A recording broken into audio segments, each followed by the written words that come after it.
दोस्तों नमस्कार, स्वागत है आपका फीएल स्टडी मंत्रा यूट्यूब चैनल पे। दोस्तों 69,000 शिक्षक भर्ती जो पीआरटी वाली है उसमें पेज तो बड़ा कैड़ा फंसा हुआ है, आपको मालूम ही है। हाई कोर्ट ने उसका निर्णय दे दिया, लेकिन हाई कोर्ट के निर्णय का क्या सरकार इसका कोई तोड़ निकाल पाएगी? भाई बहुत बड़ा सवाल ये है कि फैसला देना अलग बात है, लेकिन उस फैसले पर अमल करना अलग बात होती है। और मैंने पहले भी बताया था, मैं पहले ही डिस्क्लेमर दे दूं, सरकार ये चाहती है कि कोई छात्र यहाँ से जाए उठ के और चला जाए सुप्रीम कोर्ट, एक याचिका डाल दे बढ़िया सी, जिससे ये स्टे लग जाए और हमारा काम हो जाए। 1-2 साल तक आपको मालूम है सुप्रीम कोर्ट में केस कितने कितने लंबे खींचते हैं, तो उसके हिसाब से फिर वो नहीं रहेगा। देखो सरकार ने कहा जब 4-5 दिन पहले कि हम ये फॉर्मूला 24 घंटे के अंदर दे देंगे कि कौन छात्र इसमें है, कौन छात्र नहीं है, कैसा भी हो, और किसी छात्र का अहित नहीं होने देंगे, और 24 घंटे के अंदर हम ये फॉर्मूला आपको दे देंगे कैसे हम भर्ती लिस्ट निकालने वाले हैं। 24 घंटे क्या 4-5 दिन हो गए, लेकिन अभी तक इनका कोई फॉर्मूला अभी तक आपके समक्ष आया है क्या? कि क्या फॉर्मूला रहेगा, जो जनरल के छात्र हैं बाहर रहेंगे या अंदर रहेंगे, क्या होगा क्या नहीं होगा, ऐसा कोई फॉर्मूला अभी तक मेरे हिसाब से नहीं आया है। और ये सिर्फ कहने वाली बात है, और क्या होगा क्या नहीं होगा ये हम भी जानते हैं और आप भी जानते हैं। लेकिन सबसे अच्छी बात ये होगी कि सरकार किसी न किसी प्रकार से किसी छात्र का अहित ना करे। बहुत बड़ी बात होती है कि वो अहित करेगी तो समस्या होगी। दिक्कत क्या है कि जनरल वाले छात्र जो हैं, वो यूआर वाले जो छात्र हैं, रिजर्व वाले जो जॉब कर रहे हैं, तो जॉब जो कर रहे हैं, देखो यूआर और जनरल का बात समझ लो। यूआर में तो सभी आ जाते हैं, जैसे एससी ओबीसी जो ऊपर पहुंच गया, मतलब कट ऑफ में हो गया। लेकिन जनरल वालों की विशेष में बात क्यों कर रहा हूँ, क्योंकि जो व्यक्ति यूआर में है वो बाहर नहीं निकलेगा, ऐसा तो है नहीं, ठीक है, वो बाहर नहीं निकलेगा, लेकिन जनरल वाला जो व्यक्ति है उसी के ऊपर तलवार लटकी हुई है, बाद बाकी किसी के ऊपर नहीं लटकी हुई है। तो दोस्तों सरकार को ये फार्मूला लाना चाहिए, और किस प्रकार से आप करा रहे हैं भर्ती उसको भी लाना चाहिए। दूसरा, ओबीसी के छात्र परेशान हैं, भाई सीधी बात है, जनरल वाले तो परेशान हैं ही हैं, ओबीसी के छात्र अलग से परेशान है कि कितने दिनों में ये चीज़ आएगी, कितने दिनों में हमको नौकरी मिलेगी, क्योंकि उनको भी 4-4.5 साल धरना प्रदर्शन करते हुए हो गए, हर ठोकर खाते खाते हो गए। और इसी प्रकार से एससी के छात्रों के लिए, ठीक है दोस्तों, तो ये छात्र तीनों कैटेगरी के जितने तीनों सब लोग परेशान हैं, चाहे जनरल के छात्र हों, चाहे ओबीसी के छात्र हों, चाहे एससी के छात्र हों। एसटी के छात्रों की सीट ही नहीं भरी गई थी, 1133 उन्हीं की सीट खाली बची थी, तो उनके तो छात्र है ही नहीं, तो उनका तो परेशान होना बनता भी नहीं है। ठीक है, आगे बात करते हैं दोस्तों। और चैनल पे पहली बार आए तो चैनल को सब्सक्राइब करके ज़रूर रखिए। देखो दोस्तों, जनरल, मैं जनरल कह रहा हूँ, यूआर नहीं कह रहा हूँ। यूआर में तो ओबीसी भी हैं कुछ और एससी भी हैं, लेकिन जनरल के ही छात्रों को, छात्राओं को अंदर रखने का सरकार के पास कोई प्लान है तो डिस्क्लोज़ करे। भाई सीधी बात है, वो 24 घंटे के अंदर बता रही थी, 5 दिन हो गए अभी तक तो नहीं बता पाई। लेकिन अगर ऐसा नहीं करती है, देखो सरकार जल्द से जल्द फार्मूला ओपन नहीं करती है, तो जो जनरल के छात्र हैं, जो जनरल के छात्राएँ हैं, उनके मन में बहुत शंकाएँ पैदा हो रही हैं। और इसी क्रम में आपको मालूम ही है, उनके द्वारा भी धरना प्रदर्शन स्टार्ट किया गया था।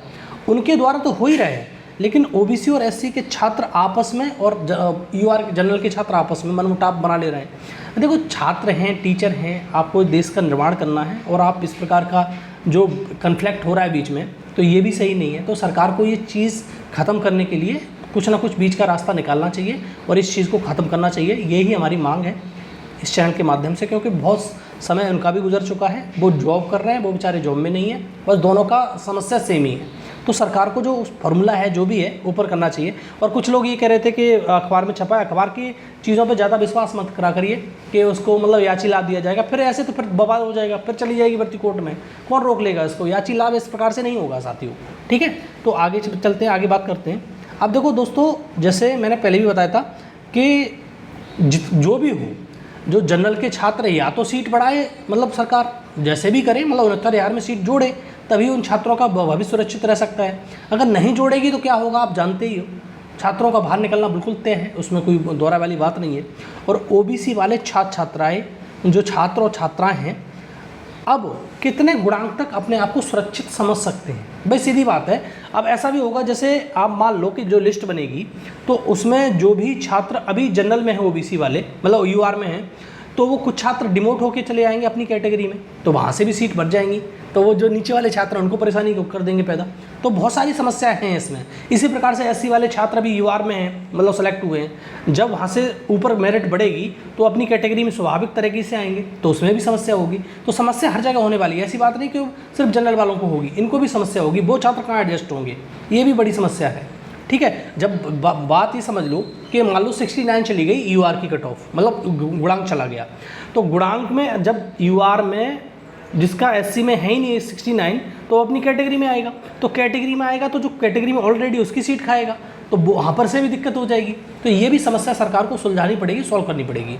और दोस्तों पहले जो 66.67 इस प्रकार से समथिंग में कट ऑफ थी तुम्हारी ओबीसी की, लेकिन दोस्तों अब जो कट ऑफ लगभग वो बार पहुँचते हो, कट ऑफ नहीं गुणांक आपका ही समझ लो, ओवरलैपिंग तो होगी, करानी पड़ेगी सरकार को, तभी लोग एडजस्ट होंगे और जनरल वालों को कुछ करना पड़ेगा। सारी चीज़ें सरकार बहुत अच्छी तरह से जानती है क्या करना है उसको, लेकिन कब करेगी ये इंपॉर्टेंट है। तो ओबीसी के जितने भी छात्र हैं बार बार पूछते हैं कि सेफ गुणांक क्या रहेगा, तो दोस्तों आपका सेफ गुणांक कितना ही है 64 ± 0.5, इससे ज़्यादा आपका इसका कुछ नहीं जाने वाला है। अगर इतने पे हो आप गुणांक बन रहा है आपका सारा एकेडमिक जोड़ के सारा कुछ, तो आप ये मान लो कि आप सुरक्षित हो, इससे बार बार घबराने की ज़रूरत नहीं है आपको।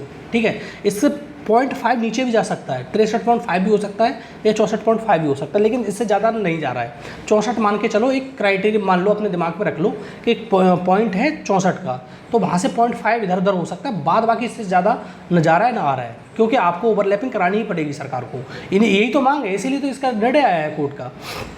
अगला देखते हैं, जैसे एससी वाले भी छात्र परेशान है बेचारे, तो एससी वाले छात्रों का जो सेफ गुणांक रह सकता है वो कितना रह सकता है। अब देखो एससी वाले छात्रों को लगभग 58 तक तो पहले आ ही गया था, तो 58 तक 58 पॉइंट समथिंग में, तो अब जो गुणांक रहने वाला है उनकी भी ओवरलैपिंग होगी, भाई सीधी बात है। जैसे ओबीसी की ओवरलैपिंग होगी, इसी प्रकार से एससी की ओवरलैपिंग होगी। तो एबल ओवरलैपिंग में जो आपका एससी वाले छात्र हैं वो 57.5, इसमें भी ±5 कर सकते हैं, या तो 57 रह सकती है या 57 या 58 तो पहले था ही, लेकिन 0.5 और गिर सकती है इससे नीचे। तो इनकी ओवरलैपिंग बहुत ज़रूरी है, और ओबीसी और एससी वालों की, तो ये भी छात्र अंदर आएंगे। लेकिन दोस्तों इसका जो फार्मूला है सरकार जल्दी से जल्दी डिस्क्लोज करे, जिससे लोगों को परेशानी हो रही वो ना हो, और लोग इधर उधर भटकने की कोशिश कर रहे हैं कि कोई सुप्रीम कोर्ट चला जाएगा कहीं, तो सुप्रीम कोर्ट में तो आपको मालूम ही है कि क्या फिर मसला फंसेगा, और सरकार यही चाहती है कि मसला फंस जाए। लेकिन हम चाहते हैं कि इन लोगों को जॉब मिल जाए, और जिसकी जॉब है वो जाए, बस सीधी बात यही है। ठीक है दोस्तों, तो वीडियो यही है, और वीडियो अच्छा लगता है तो लाइक शेयर कर दो, चैनल सब्सक्राइब कर लो। धन्यवाद।